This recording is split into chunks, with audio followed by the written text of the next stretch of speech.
Então, é uma pessoa, primeiro, que ama o que faz. Eu sou psicopedagoga por formação, adoro gente, adoro desenvolvimento humano, adoro compartilhar conhecimento, adoro aprender, acredito que a gente precisa buscar uma razão para viver, que é aprender a ser e compartilhar isso para contribuir para o desenvolvimento dos outros. E eu gosto muito de é, entender que eu sou capaz de modificar a história de uma pessoa. Tanto faz criança, adolescente, pré-adolescente, jovem adulto, o meu público é aquele que está aberto para se desenvolver. Essa sou eu. Bom, eu comecei a dar aula particular com 12 anos de idade. Eu era boa aluna na escola e recebi um convite para ajudar uma menina de primeira série do primário na época e entendi que aquilo era muito bom, porque eu ensinava uma coisa que eu já tinha gostado de aprender e no final da semana ainda recebia por isso. Eu achava muito legal para comprar pipoca, comprar bala, comprar coisinhas assim, né? Começou ali o gosto por. Eu nem dava valor para o dinheiro em si, mas a atividade em si era muito legal. Com 15 anos eu já tinha 30 alunos. Então, os alunos iam na minha casa, eu já me dava ao luxo, nem tinha consciência de nada disso, né? Eu me dava ao luxo de separar as turmas por série e fiz muitas amizades, assim, porque os alunos eram um pouco mais jovens do que eu, né? E, de novo, eu era monitora de sala, então eu sempre gostei dessa dinâmica de prestar atenção no conteúdo, já pensando no que eu podia contribuir para todo mundo aprender, né? E depois, como eu não dava, aquilo não era uma profissão, e eu cresci, né? Virei jovem adulta, eu precisava de uma profissão, o que é que você vai ser quando crescer, né? E eu entrei na faculdade de matemática, mas eu nunca pensei em ser professora de verdade, era só um gosto pela lógica ali. Obviamente que a vida adulta vai cobrando demandas e eu desisti na quarta fase. Não dei conta de fazer faculdade, precisar trabalhar e assim eu fui, me frustrei porque meu sonho era me formar numa universidade, eu queria isso. E fui trabalhar. Com 22 anos tive uma filha e fui me distanciando dessa realidade gradativamente.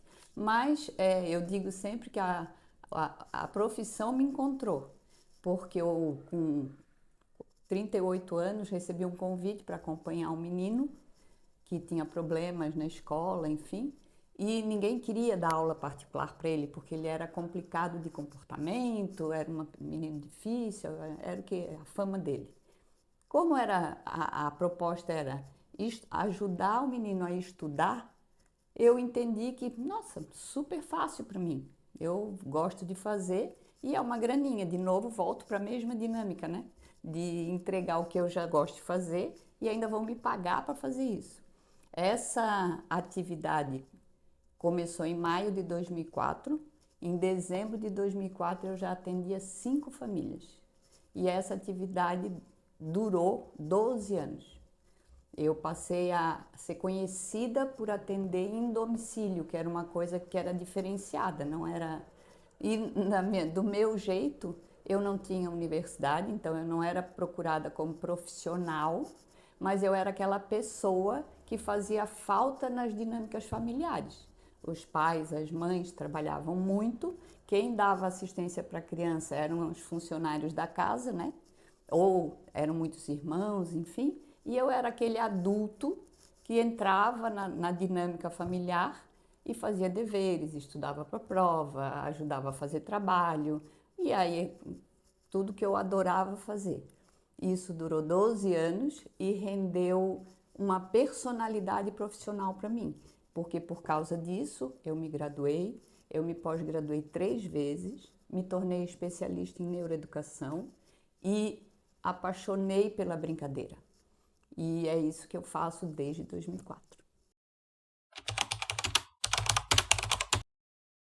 Há muito tempo eu penso que por conta de tudo que eu vivi na casa das pessoas, na criação da minha própria filha, que hoje é uma mulher adulta, né?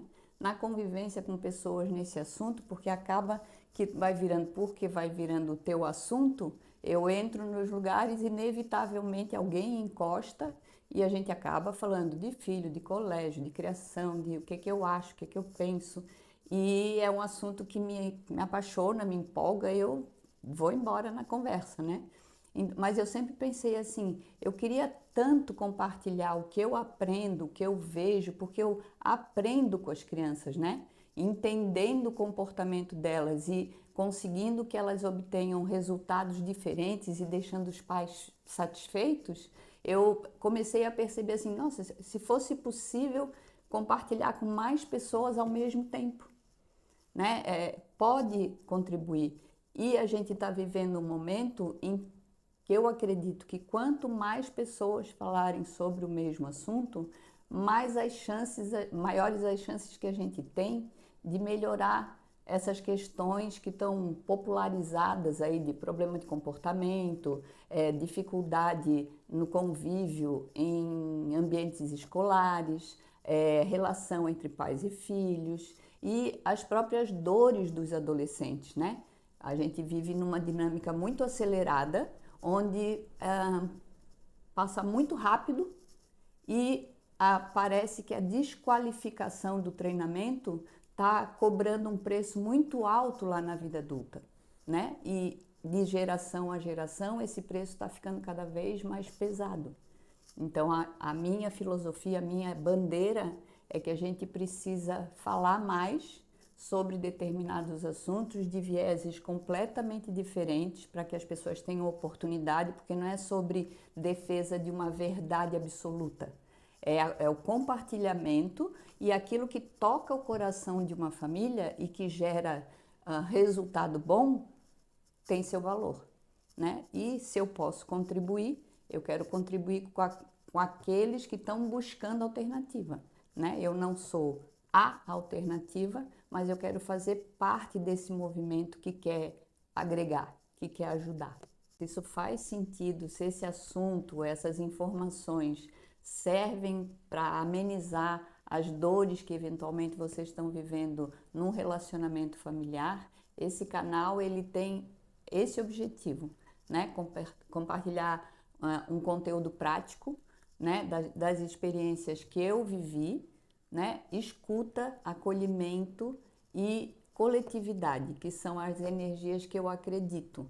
Ninguém é detentor de solução de problema individual, mas é no coletivo que a gente tem a maior chance de compartilhar e de eventualmente contribuir para melhorar a convivência. A família, ela é o núcleo, a base da formação de todo ser humano. Então é na família que a gente tem que investir, se colocar no seu lugar, entender o que todos os conceitos que estão aí em demanda nas redes sociais, eles precisam de significado. E a contribuição de quem tem experiência, de quem convive com adolescente, com criança, com pais, tem o sentido de levar significado. Porque não é, né? Às vezes a gente fala, tem que botar limite. Eu escuto muito sobre isso, né? O que é botar limite? Depende do que nós estamos falando, né? Limite é um conceito, é uma palavra e ela precisa de significado. E o significado é a família que vai dar, né? A gente vai expandir o conceito, mas quem vai colocar em prática e vai surtir e vai usufruir do resultado é a família.